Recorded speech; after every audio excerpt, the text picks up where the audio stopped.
Welcome to the Real Comic Heroes Podcast.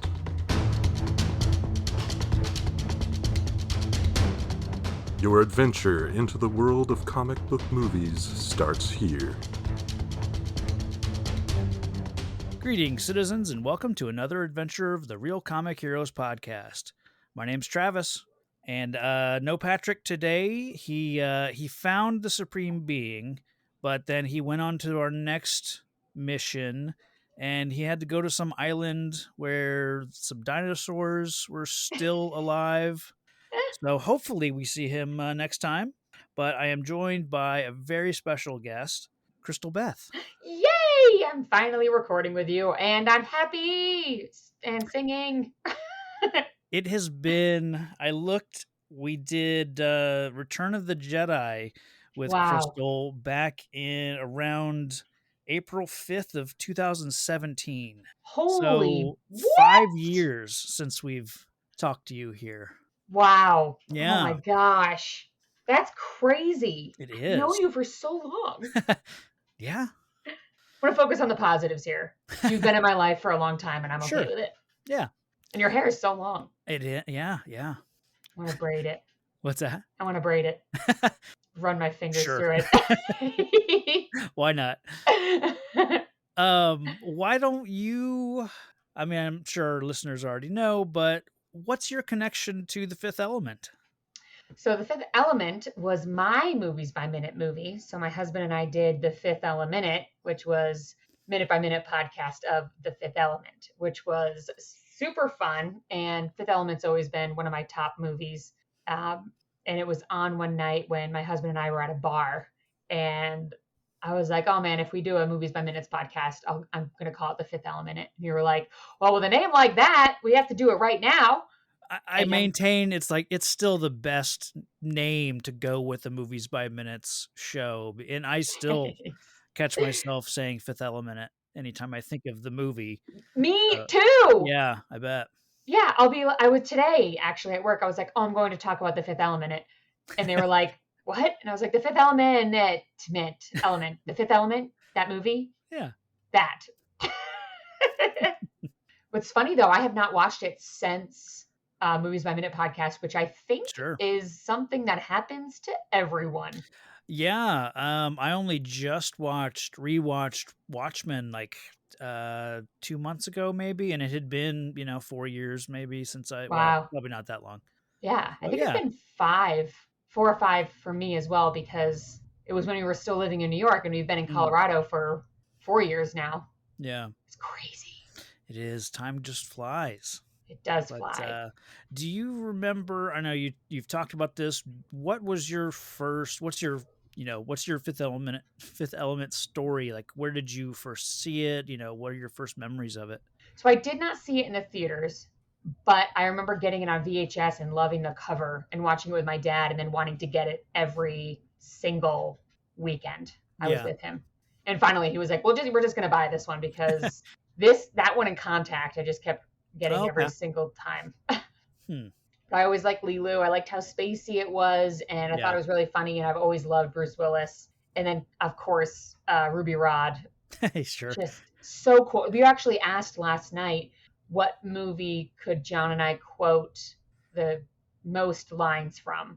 And we each said a couple. So both of us were like, all the Star Wars, obviously. And I was like, Galaxy Quest is one for me. And then John at the same time go, and of course the Fifth Element. Yeah. It is super quotable. But I gotta tell you, Luc Besson gives me the fucking Luc Besson gives me the creepos. Really? The more I learned about him and read about him, I'm just like, you are a disgusting man. And then I went to Comic-Con, and he was there, so I waited in line to get a picture with him. And all the half-naked Lelus were there. He kept dropping his hands down to their waist, and the girls were picking his hands up off their waist. Oh, wow. And he would drop back down to their waist again. And there was another girl and I in the line, and both of us were going, no, don't, no, you're ruining everything. Stop touching them. Oh, man. They're 40 years younger than you. Yeah. The only extra bit of the special features that I watched with this, I have this on through iTunes, so it has some extra, actually has a lot of extras. And there was a bit with the the woman who plays the diva, Mhm. and talking about how she got the role and how she didn't want it, because she was at the time Luc Besson's fiance or girlfriend, Yes. Mhm. and she said, I don't want to work with you. I want to be with you or not be with you, and then I'll work with you, essentially. And he had said, no, I want to be with you, and we'll find someone else. And then that fell through. And the whole time I'm watching, wondering, did he not have someone else in mind? The story was that the other person like flaked out the day of, the costume fitting or something, and Right. he ended up, asking his girlfriend to do the role. And I just wondered, was any of that real? That's actually what happened. So Okay. they were dating. Person didn't show up. She was there. She starts recording it, and she like finishes her scene, and then they break up, and he starts dating Mila Jovovich. Okay. I knew that they were in a relationship, and I was wondering how the timing of that all worked out. Yeah, So like yeah. on Okay. like in like a maybe a week span. Wow. Um, but I think that she dodged a bullet personally, Yeah, because that's he fine. was married to all of these people. So he was married to Mm. Mai Wen and married to Mila Jovovich. Okay, So, and man. I think he's on his fourth wife now. I don't really have any super strong memories of seeing this the first time. Like, I don't remember when I first watched it. It was just always it was probably on cable on TV, Mhm. and I remember being like, this is a Bruce Willis movie, because it starts out in the desert and in with Luke Perry, and suddenly these big aliens show up, and it's like, what does this have to do with Bruce Willis playing a cabbie in New York, future New York? So I do think that it was surreal and just weird, the first time, but I've always really liked it. And seeing it this time, like, I can imagine. Like, I don't think this movie really appeals to kids the way like a Star Wars does. Yeah. I mean, I don't remember any buzz around. I would have been 14 when this came out, so I don't well, it did remember anyone not do talking about well it. in the theaters. Yeah, It didn't. It was one of those where like it came out and then all of a sudden people were like, this is written well. yeah, And it was just fun. And it yeah. came out at that perfect time where people loved fun, spacey things. Mm, And 97, I was in seventh grade, and that was like my jam at that age. I was old yeah. enough to understand like sexual subtleties and little inside adult jokes. Hmm. And I love like even just the fact that McDonald's had a cameo and they're like two Yeah, golden menus yeah. and like I don't know, Coke is still a thing and Hmm. I don't know, that part, I that lo- fantastical part is awesome. I love the world building and the way that there's things you recognize and things they've updated. The whole subtle thing with the cigarettes all having a filter Uh-huh. that's 3 inches long, and only For a day. To yeah. quit is my goal. I love all that stuff, and it has that lived in quality that Star Wars is known for, Hmm. and it feels recognizable even though it is in the future. But I think it like I said, it feels recognizable in a way that maybe a Star Trek doesn't. Hmm. The future, it's grimy. It's I am just thinking, and I can't believe I didn't think about this on the podcast, but so you know how in their apartments, in mm, Corbin's apartment, they're like stacked on top of each other. It's like yeah, window, window, window. His shower goes down and then his refrigerator comes, or his shower goes up and the yeah. refrigerator comes up. There's not enough room Mm. for storage. It seems like they'd have to share. So you'd share your shower with the people above you, and then you'd share your Yeah, refrigerator with the people below you that is weird. Yeah, because they there's not seem to enough have. room. Yeah, because he also has that gun storage, thing when he answers the door, and he has that Right. drop down. I think maybe the idea is these apartments are all, instead of spreading out, horizontally, you have enough storage space up and down, but yeah, that's Yeah, I didn't never thought about it. I'm sure like I can rationalize it myself now and be yeah, like, yes, they're all in tubes. That's like an internal structure, like a stairwell. You get sure. the one, it goes up and down. But like, what happens if the pulley breaks? Do all of them drop because the top one fell? Ugh. Hmm. And then I can imagine like the gun thing being just between the walls. But Yeah, that's funny. I never thought to pick that apart sure. until you said how dirty and small the apartments are, because Yeah. I don't want to ever be in his apartment. The evil, this evil entity that is kind of the in the background for a lot of the movie, and you do see it up close and personal a few times, but it's established, and I never hear this movie mentioned in the same way that like a Fantastic Four, Rise of the Silver Surfer, or Green Lantern are. How they're often mocked for having like this nebulous cosmic evil entity that's formless, that with Galactus and Parallax, and but here we kind of have the same idea of this evil entity, this evil presence. Hmm. I mean, here it's an evil planet, but I wonder why it works here, and with those other ones it's just it's often made fun of I feel for. like it's Zorg. Okay. I think it's Gary Oldman because Yeah. so it's just like in the Never-Ending Story. There's Sure. the nothing, Yeah. and then there's the wolf, Right. and both of them are equally terrifying. Right. That wolf, that's what I still picture. If I'm like in the dark, that creepy puppet Yeah. wolf is coming to get me, and I have to kill it with a rock, and the nothing is going to take my friends away in a gust of wind. Yeah. But I think because we have a villain that we can actually see, a tangible Zorg, Yeah. he's the villain. But then to see him affected by something Sure. telepathically, I think that helps because he embodies that planet. And then Mhm. when the planet's sucking in all the satellites, Yeah. and the guy's like, "Why is he eating up all the satellites?" He's like, "Maybe he wants to make a call." Yeah. um, Even something that simple, and then how it solidifies into rock when they were trying to shoot at it. They made it sentient enough, I think, Yeah. and scary enough. But that would be my rationale for why I think Yeah. it works. Yeah, no, I think that totally makes sense, and especially I like the comparison to Never Ending Story. It is very much like the Nothing, this all-consuming sort of evil. Yeah, Yeah, yeah, that movie scares the crap out of me. yeah. I I still haven't can't watch revisited it. it. I haven't seen it since I was a kid. So, Even Valcor, people are like, "Isn't he oh yeah, cute?" Like, no, he's terrifying. And all those little tiny yippy dogs, they look uh just like huh. him. And I was Oh like, well, yeah, I could buy someone's dog. They were like, it's Valcor. I was like, gross. Now I can't pet your dog. Does he have weird scales and yeah. yell with his tongue out? Ugh. I really like how this movie establishes things. It doesn't spend a lot of time explaining everything. I think the writing is so well done that you just understand who all these people are. I mean, and probably they're very simple characters, Mhm. Corbin, the science people, the military guys, like they're kind of just playing stereotypes or Right, caricatures of, so you don't have to spend a lot of time with motivations and things like that. But right.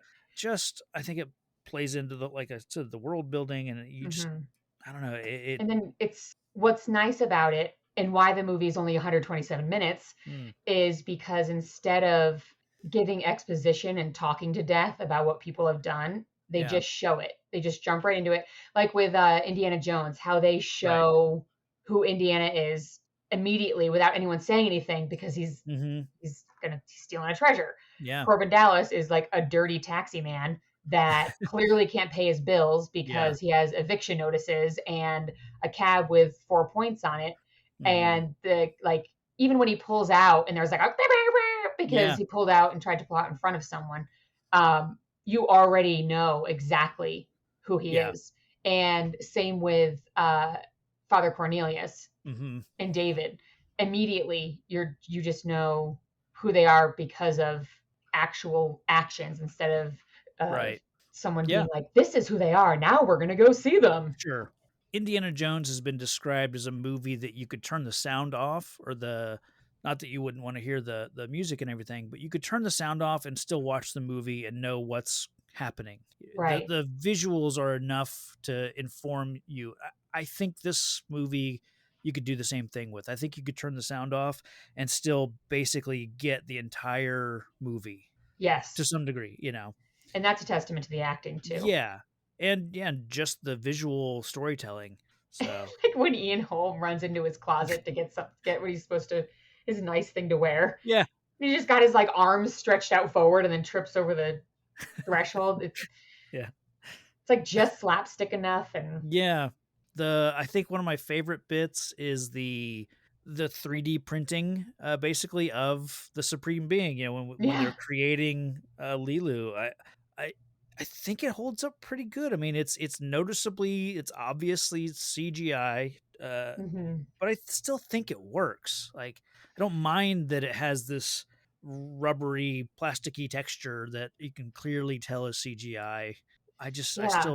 I buy it, you know. Like, I'm What's funny is that even then, when all CGI, I was like, how does this look so good? yeah, I feel like even the Fifth Element, you could see that it was CG then, but yeah, um, not like Yoda CG.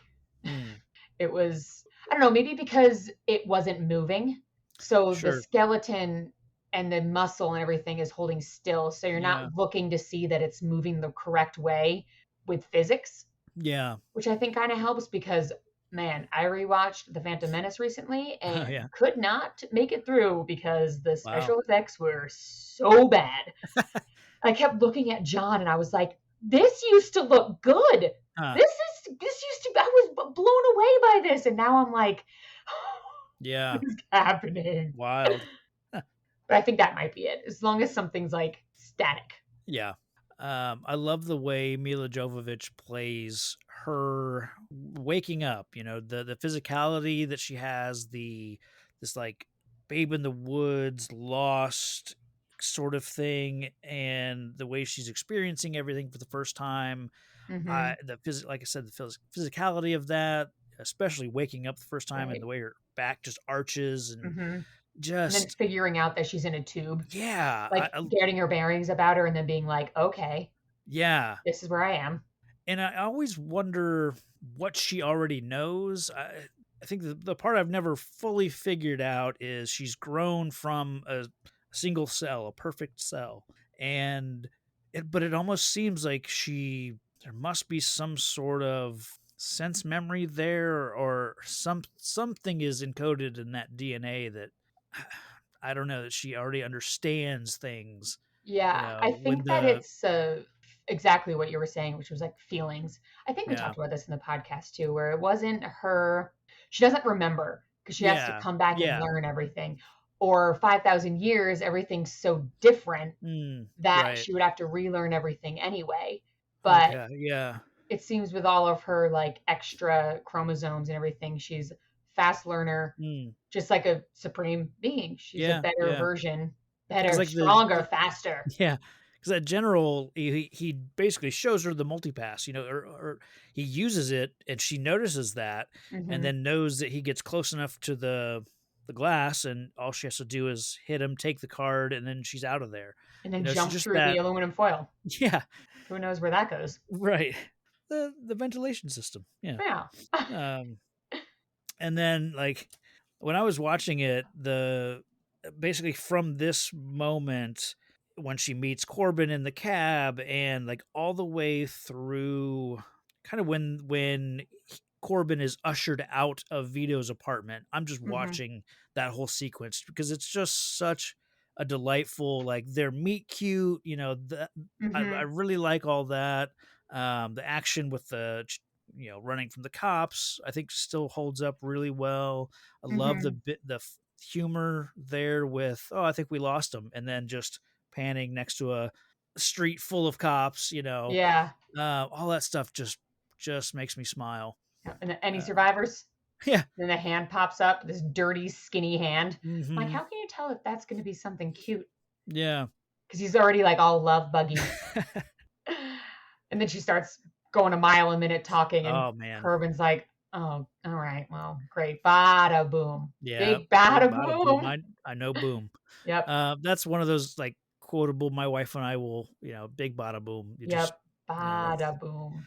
another favorite section of mine is meeting Zorg, and well, his meeting with the alien warriors, the Mangalores, Uh-huh. and just the way he plays that character and how weird Yep. he is so perfect.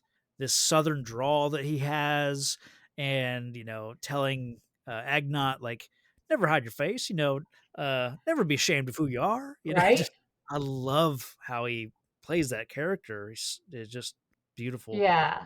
Be proud. Yeah.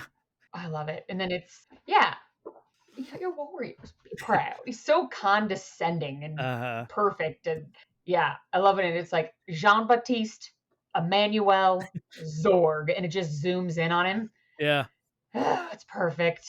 And I love the editing that they do with the empty case. He Mm-hmm. opens it, and then I think he opens it, then closes it, and it cuts to Vito saying "empty." What do you mean empty? And Yeah, and it's cutting just like, back to him. Yeah. So it's like you, Opposite and full. Yeah. right?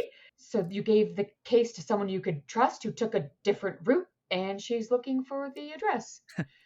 We're Easy. saved. I'm screwed. They do that a few times throughout the movie. Just when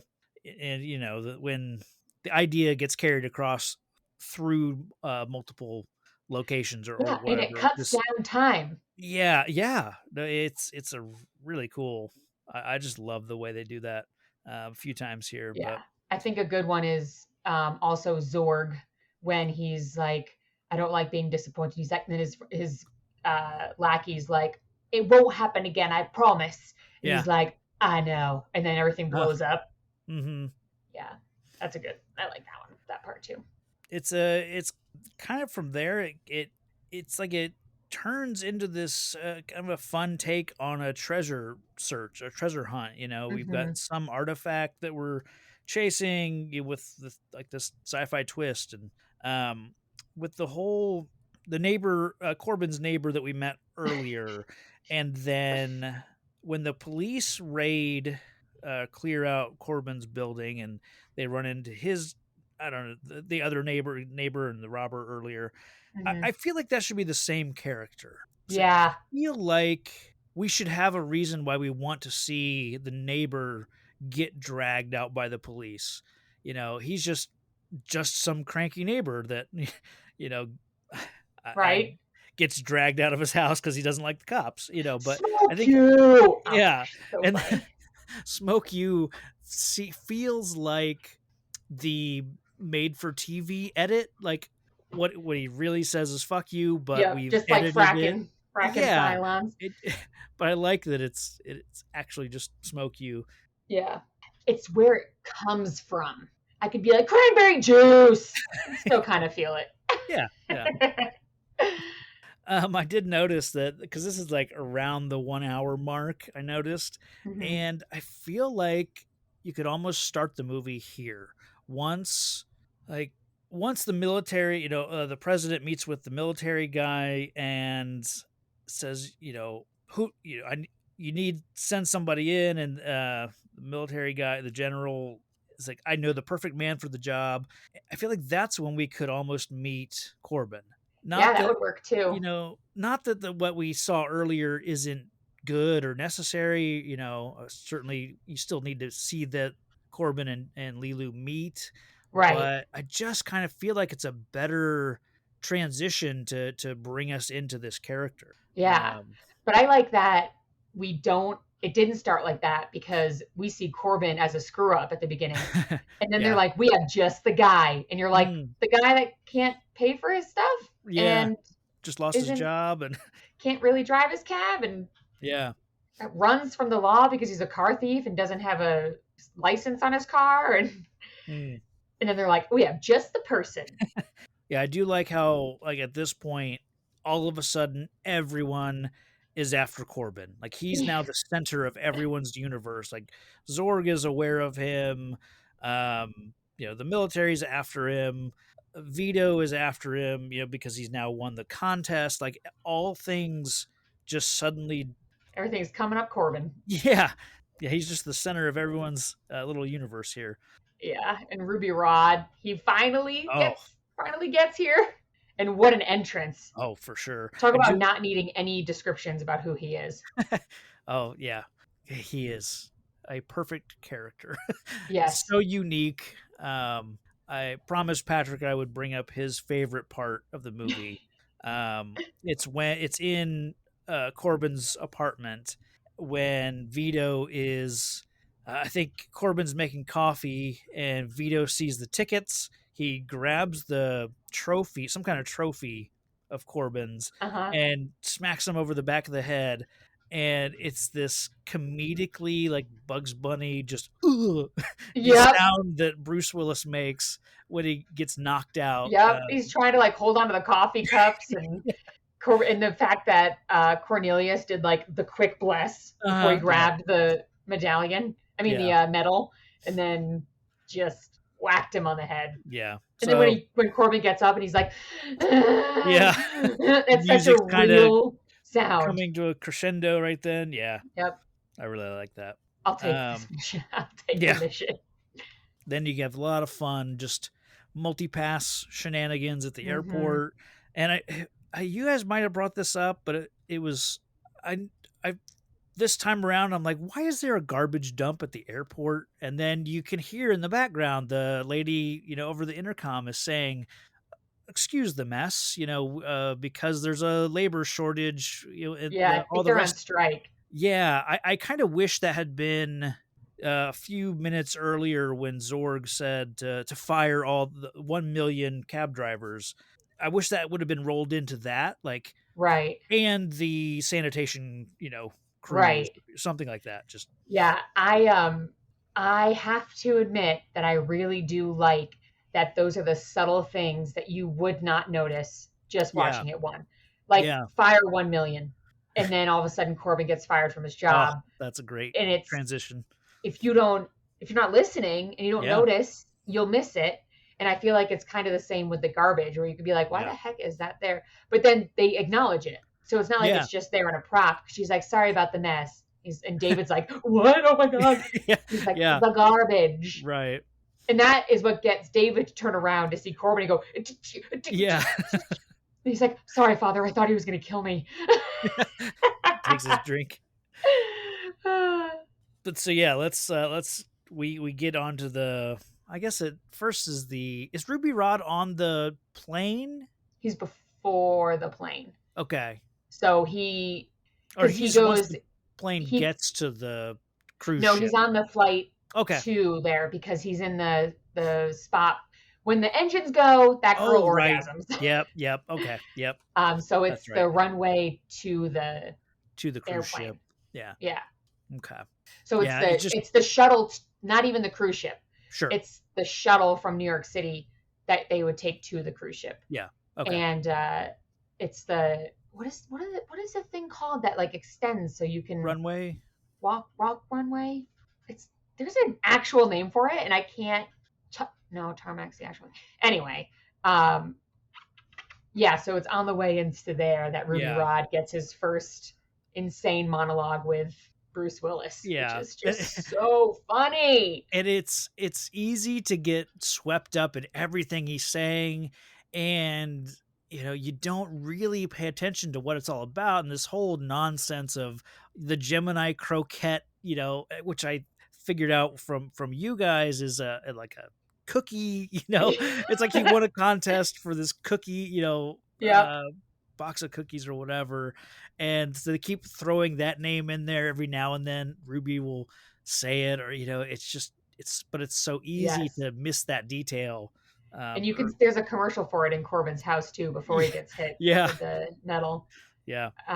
It's just, I know that whole monologue by heart that he says, and he I love how obsessed his groupies are. Oh sure. Yeah. Green like what? Forest green, bright green, any green you want. I remember, I think it's one was one of your favorite things, and it's certainly one of mine. Just the when he gets annoyed by his groupies, just the bzzz. And he's like, puts his hand over his mouth, and he's like, Corbin, honestly, man, what was that? It has nothing, no fire, no energy, no nothing. Oh man, from now on, we must be green, okay? Green. And then Bruce Willis gets to be Bruce Willis, and yeah. This was another section basically from the airport to the opera. I just didn't take a lot of notes because I was just watching it. There's some scenes like that, or some sections of the movie that I think are so easy to get wrapped up in. Yes. Every time. And that's always when you turn it on the TV too. If it's on like TNT or something. Yeah. I love when, like, so we have Zorg's lackey that tries to be Corbin. We have David who tries to be Corbin. We have Corbin being Corbin, and then we have the Agnog as the neighbor. Right. Yeah. And he's like, yeah, that's me. Corbin Dallas. He said, listen, I only have one Corbin Dallas, and he's on the plane. And then she's like, excuse me one moment. Yeah. She's got like the nicest butt inside one of those plastic skirts with thong, but and then they get into space and it looks good, and Lilu knows English now. Yeah. And this is around where I don't know, this time around I suddenly realized how little she is in the movie. Yeah. I always like in my head it's a side-by-side adventure, you know, of Lilu and Corbin, but then they get on the shuttle together. He goes off because he's got this whole contest thing that he has to do with Ruby, and then they get in their little like sleeping compartment together. Yep. And then once they get to Fhloston, they're separated again, and she's barely in. I mean, she gets a fight scene and everything, but right. I think I always forget how little she is in the movie. And it really is it's a Bruce Willis movie, and I just always forget Bruce Willis, Chris Tucker. Yeah. Yeah, it's but that just goes to show how magnanimic Mila Jovovich is, because it feels like she's there the whole time. And granted, they're talking about it the whole time as well. But I love when they go to take Corbin away, and Lilu just like waves at him. Yeah. Bye. And then she says, wow. She's like, wow, when she gets into the really pretty place. Oh, yeah. Yeah, I really like that entrance to Fhloston Paradise. Yeah. I like that he doesn't understand her importance in everything. She says, I'll protect you, I supreme being. And he's like, oh, okay, that's nice, Yeah. And then but you're a woman. I must protect you. Right. I think it's until he has the face-to-face with the diva that she says that, she is the key. She's the supreme being. And that he learns that, okay, that's not bullshit. It's, because I know Vito says something to that effect to him too. And I think he's equally as dismissive of it then. But what can you say about the whole, the divas opera? I mean, it's a beautiful, incredible scene, I think. Yes. That was interesting to watch the kind of behind the scenes and hearing Mai Wen talk about rehearsing for that and performing it, and I guess she was disappointed at how much cutting and editing around her performance there was. She had a lot of choreography in it. Yeah, which I don't know. I mean, because in that little extra, they show her entire performance uncut, basically. And it's like I like the cutting around then it becoming an action moment with Lilu. I really like it could not be edited any other way. Yeah. That's again a way that they do in this movie often is overlap the scenes so we don't have to go back and forth from person to person. Sure. We just see what's happening at that exact moment. And with the music and how fast it gets and how slow it starts, and you also get to see Corbin moved by something that's not a weapon. And it's, I don't know, then you see Lilu really need help. Like they're both of their like arcs switch at that point. Yeah. Where Corbin's like, oh my gosh, this is like a whole thing I have to do. And then Lilu's like, I need help. Yeah. I might be the supreme being, but please help me. It's always so heartbreaking when she's up in that I guess the Then, duct work. yeah, She's injured. We don't even see her get injured until later on when she's in the duct work. You can just see a hint of blood, and you understand that she's been yeah. injured. But yeah, We all of that didn't is talk about the ZF-1 at oh, all, oh but since it's in this scene, yeah, we can talk about it. yes, I do love that ZF1C. That is John's favorite character, yeah, in the movie. That's right. Yeah, Um, but I love when he's like, the case is empty, the opposite of full. yeah. And he's like, pack everything up, we're leaving. And he's like, we had a deal. And he's like, yeah, 4 stones for 4 crates, 0 stone, 0 crates. Not 1 or Eh, 2 or 3, but 3 but 4. 4. And he's like slapping him in the face with his Yeah. fingers. Mm. 4 what the hell am I gonna do with an empty case? And then they talk about the button, Yeah. little red True button. killer would have asked what the red button was for. But the ZF1 is in this scene. Yeah, it is. So it makes a comeback, unfortunately hurting Lilu. Mm-hmm. But it is nice to see on a hand. Like it looks Yeah. like it fits an arm well. Yeah, it's a cool design. I don't buy that it has that many rounds that it fires, but other than that, it's the They're only thing. space rounds. Yeah, space. Smaller. This kind of fits in anywhere, but the thought occurred to me watching this how a lot of the production design and the costuming, the sets really hold up because so much of it is practical. There Mhm. really isn't a ton of CGI, and that we talked about before, the creating her, and then some of the space stuff, of course, is CGI, but I Right. think I mentioned before just how it has a lived in quality, but like a Star Wars, but Right. And it's everywhere too. Even in the fancy spaceport, it's still lived yeah. in. Now I'm not a huge Eric Serra fan. I find a lot of his tracks with this movie to be just the wrong tone, I think, for the movie or for the scene. Mhm. And I know on other projects, I'm looking at you, Goldeneye. I really don't like that Goldeneye soundtrack. But when Lilu is learning about war, when they finally get her on the, I guess, the plane headed to Earth, when she is finishing her kind of education and going through W's, and she looks up war, just her performance there, the way she's shaking, the way she's crying, Mhm. it's beautiful with his music, and then you have the visualizations of like all the war imagery, and then it just Yeah. ends with that atomic bomb blast. It's just it's incredible. Yeah. Wow. And it ends there and it just has a like lingering hanging note Yeah, is really, really beautiful and sad. yeah. It's interesting, like, because leading up to that, she's been this full of life character, and at this point, she has to be carried the rest of the way, and it's like, oh yeah, but she was injured. That makes Mhm. sense, but like that passion is gone.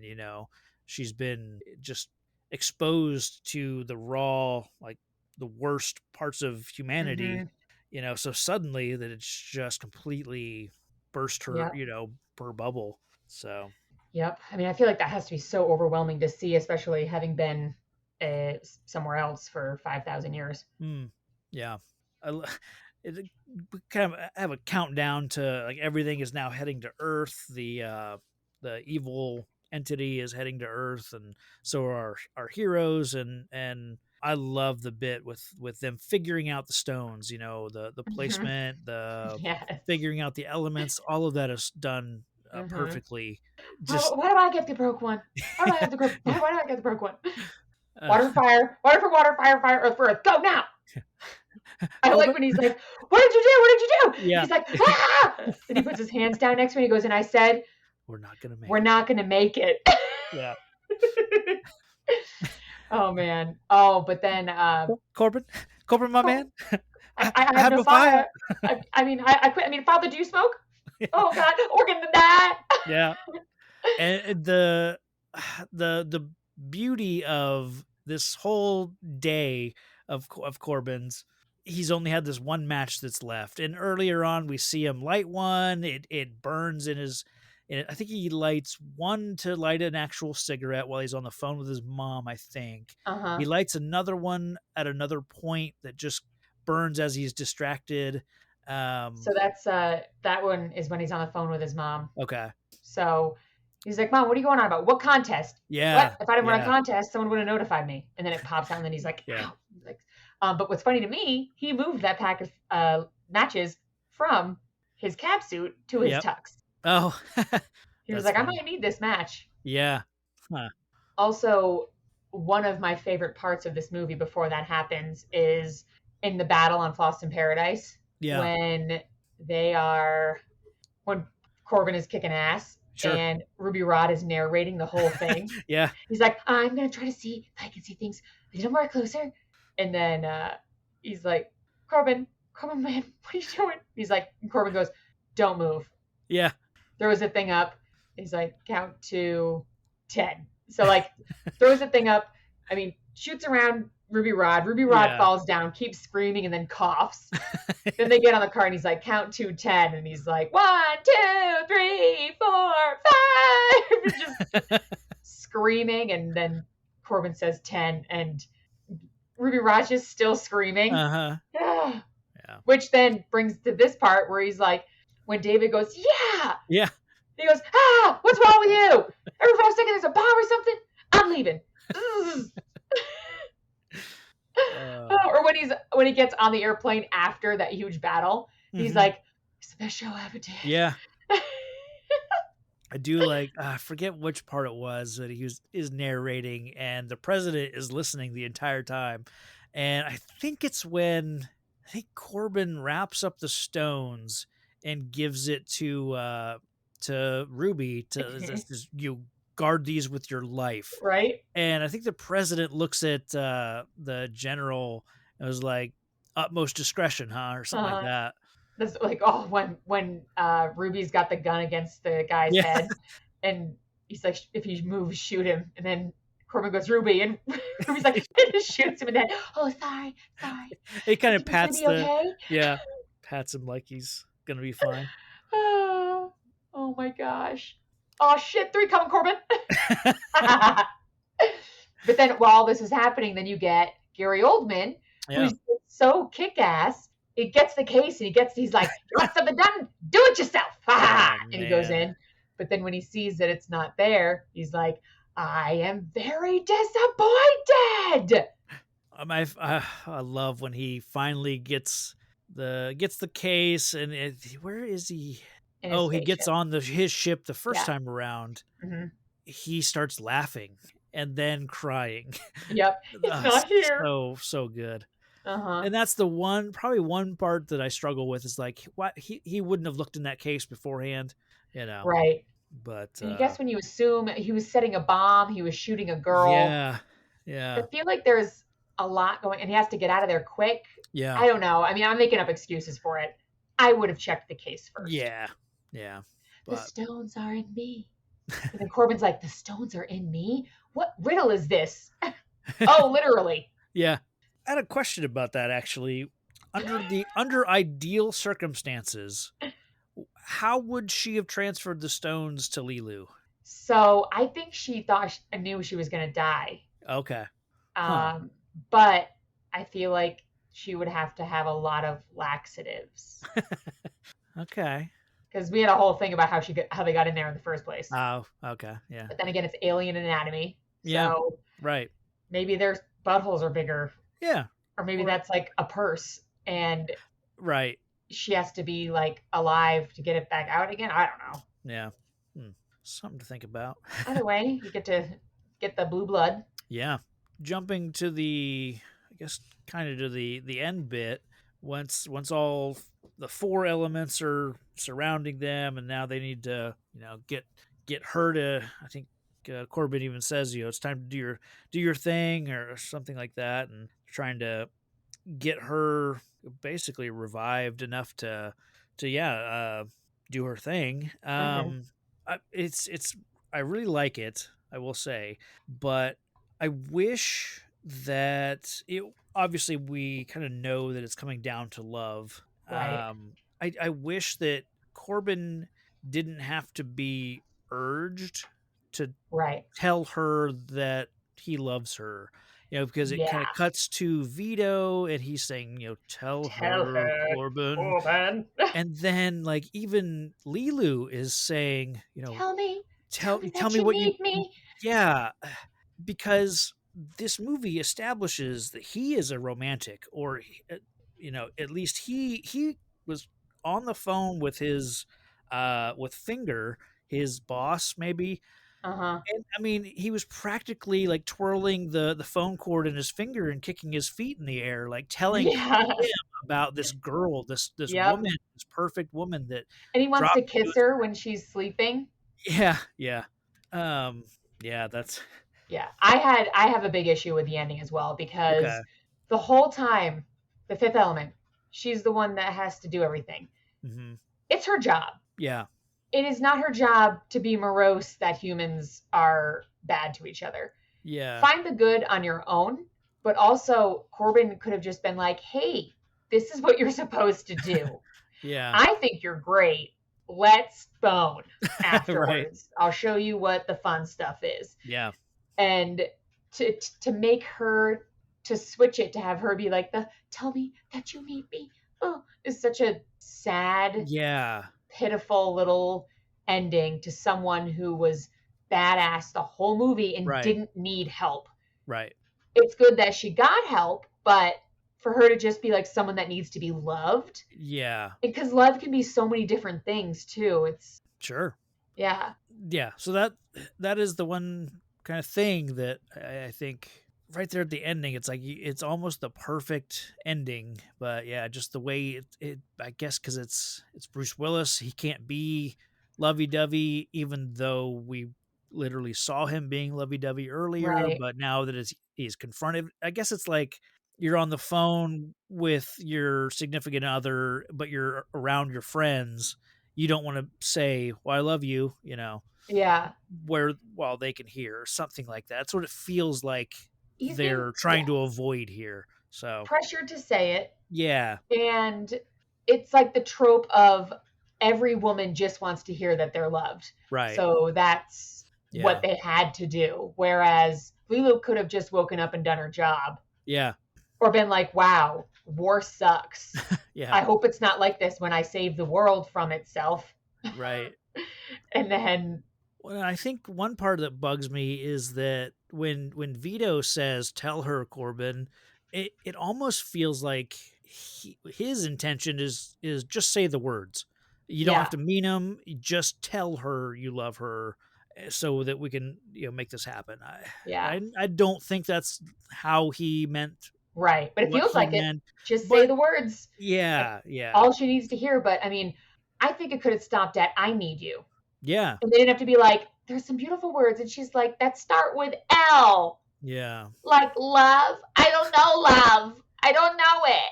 Like, who I cares? would be perfectly happy if it was the "I need you." Yeah. That Just I need you. I think that would Please. totally work. I think I want to share time with you. I want more time with you. Yeah, Like, don't you've known you like you said, you think Lilu's in this forever. She's not. He has spent 45 minutes with her. yeah, And they were in love? right. No. That's the other thing that I never noticed before. Really, is how little time actually this movie takes. He finds out about the contest, and it's like, oh, that'll be happening in an hour, or the diva goes on stage in an Yeah. hour. You Yeah. know, Hope you're that, not jet lagged. yeah. So it is. They cram a lot of stuff in here, Yeah. but So one thing I've always wondered is so when she's in the father's house and she's like, chicken, good.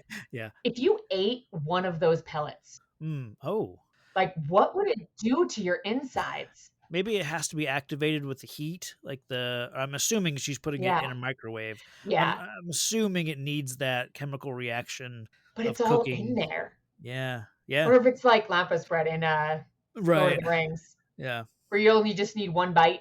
Mm-hmm. Fill a grown man's stomach. Yep. Hmm. And then we get the old makeout scene. Yeah, which is fun enough. The president, getting on with what his mother. that stuff's fine, but I could do Oh, without. please. You don't even sound like him. The president's an idiot. You don't sound like an idiot. I love his mom. Yeah. You're just going to leave me on the lunar surface to freeze my ass off. So funny. Yeah. Oh, Ma. I was watching this. I was like, the song that this needs to go out on. I know that this is a song that Eric Serra wrote and performed, kind of over the final moments and the credits, but it really needs to go out on "The Power of Love" by Huey Lewis. That would be awesome. Yeah, that'd be an easy fan edit. Anything we didn't? I know we kind of rushed through this one for the listeners. I know we've got a limited time here with Crystal Beth, so I wanted to get through the whole movie, and then we can kind of add anything in here at the end that we want to. You know what we didn't talk about? What's that? Aziz Light. Yeah. We kind of just jumped over all of the Egypt stuff. Yeah, we got to the Corbin Dallas, but and then it's up to the fifth. Yeah. Fifth Element. And then that guy's like tries to kill him, and man, it's interesting. Like, did the Mondashi ones? Did they kill the archaeologists? Yes. Because Luke Perry, like, he says he's dead. I never read that scene. I thought they just knocked him out with their. I assumed death because they can't even know. Like, they're not even supposed to know. Why write it on the temple then, you dum-dums? Yeah. Just don't. So my mom always used to say to me, don't put anything in writing that you don't want someone else to read. There you go. Which is very good advice. Yeah. Anyone that's listening that doesn't know that that's a bad idea in this day and age. Yeah. But I am pretty sure that was death. Okay.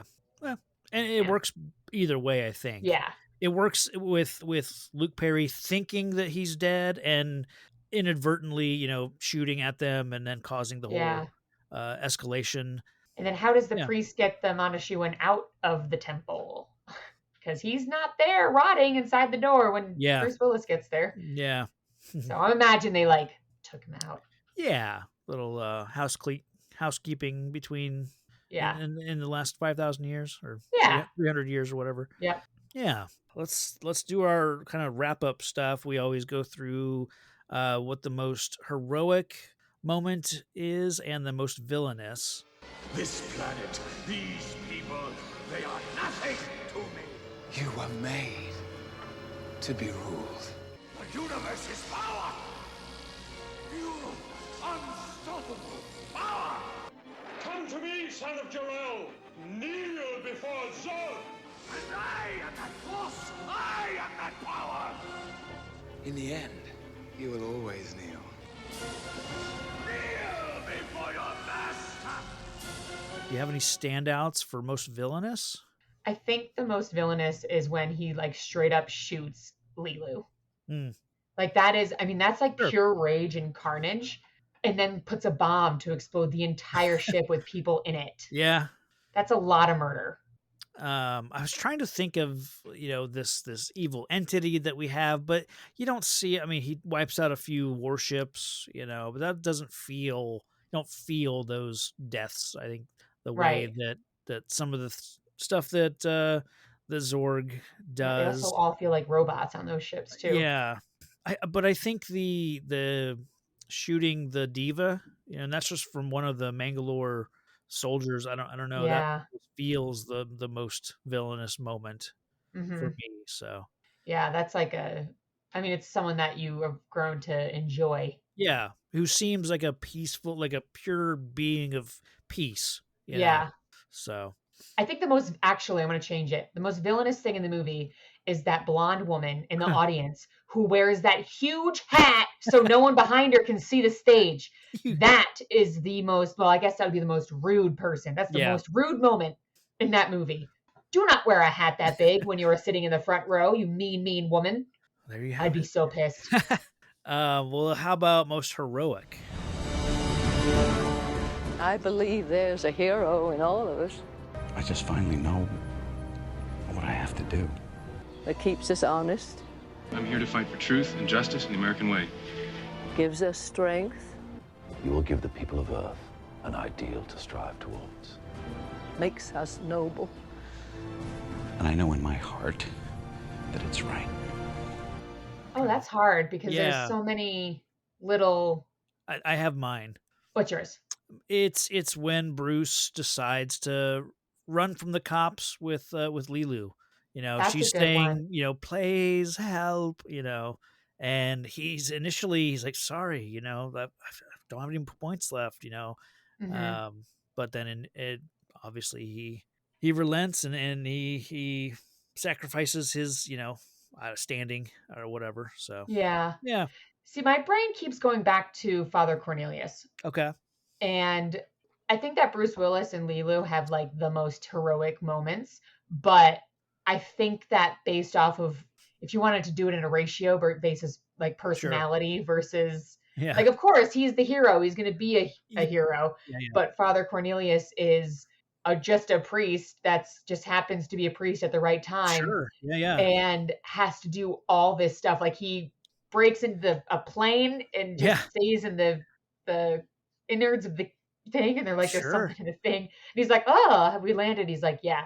He goes to prison. He gets out of prison. He like teaches Lilu everything. He's the one Yeah, that figures out where the things are. Um, he figures out how to do it. yeah, So I guess, and Ian Holm is great in this oh movie. God, he's so good. But yeah, Father Vito, yeah, I mean, and because that's purely on faith that everything Hmm. he's been taught really happened. He's been kind of the torchbearer for the last, his generation, I guess. And Right, you know, I'm assuming he's then teaching David to follow in his footsteps right, because he doesn't know that they're gonna run into the supreme being in his lifetime. So yeah, that's a good choice. yeah. Well, I think the last thing to do is to rate this movie. This is one I can watch at the drop of a hat. Uh, it's such an easy watch and it's enjoyable every time.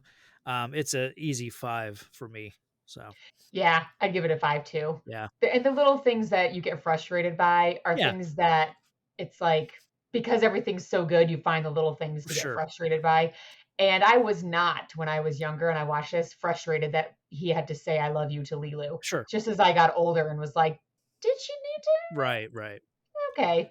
Um, but yeah, 100% 5. I mean, yeah, even watching it 127, so I was a little nervous because I yeah, didn't watch it before this podcast, mm, and I was like, I wonder how much I actually remember. All of it. I yeah, remember every second of that movie, and I don't mind that it's living in my head rent free. Love right, it. yeah. I mean, that's the Fifth Element. One more time, if you want to tell people where they can find the amazing, Fifth Element. Well, it would be the fiftheleminute.com, but for some reason there's like a Turkish soccer team thing on there now. So we're Huh. not sure where they went. We have Okay. to figure that out. Gotcha. But if you wanted to follow me on social media, I am the Crystal Beth, and I will talk about movies all day. Anything else you want to plug, or I don't know if you still do any other shows or.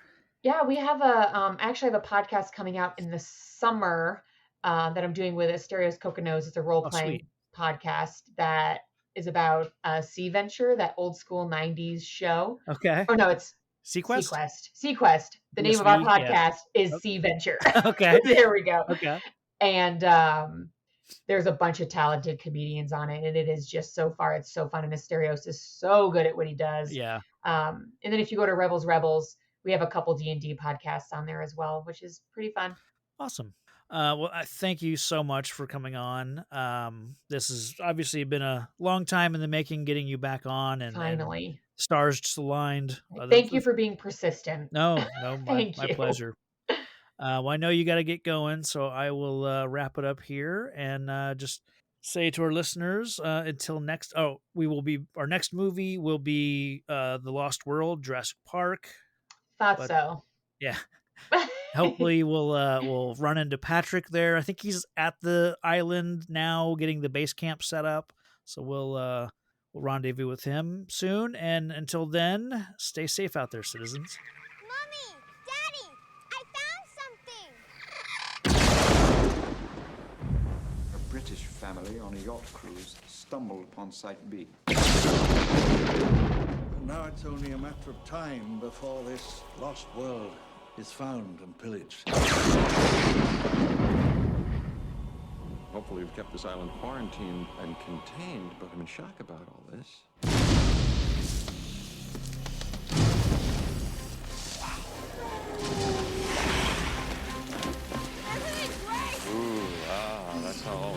fights. But then later there's running and then screaming. What the hell was that? Go. As fast as you can. I need you to send rescue immediately. Taking dinosaurs off this island is the worst idea in the history of bad ideas. Let's get this movable beast underway. Don't move! What is it? Mommy's very angry.